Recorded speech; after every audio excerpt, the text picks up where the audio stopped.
Master Chess. Did you the proud? Listen me to this man wala wala tatata. Me Master Chess.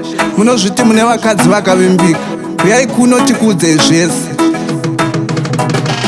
Hakuna munhu asiri hure, kunyange mfundisi mukadzi wenyu waihure.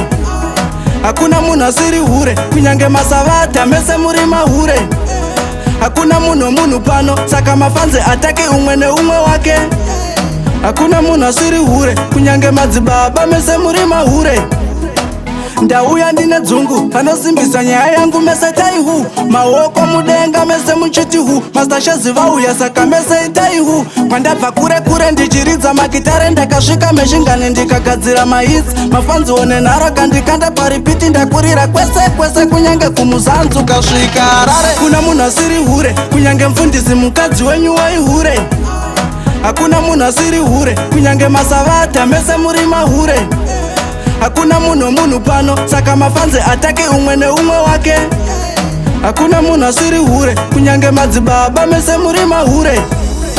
Vanouya vakapfeka masutu, vachiuya kuzotsonya vakadzi vedu ava. Vave kutorembedza micheka, vachiitira kutitorera mari dzedu. Ndo sikreti iripo, mafanze ukangodliwa iwe hameno zvako. Tenga tiri mesu muzvikoneti, takavatarisa zvedu tiri muzvikoneti. Hakuna munhu asiri hure, kunyange mfundisi mukadzi wenyu waihure. Hakuna munhu asiri hure, kunyange masavata mese muri mahure. Hakuna munhu pano, saka mafanze atake umwe neumwe wake. Hakuna munhu asiri hure, kunyange madzibaba mese muri mahure.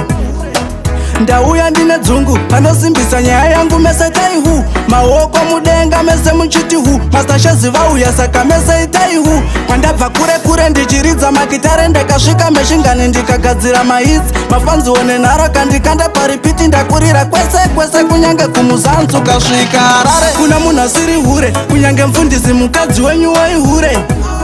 Hakuna munhu asiri hure, kunyange masavata mese muri mahure.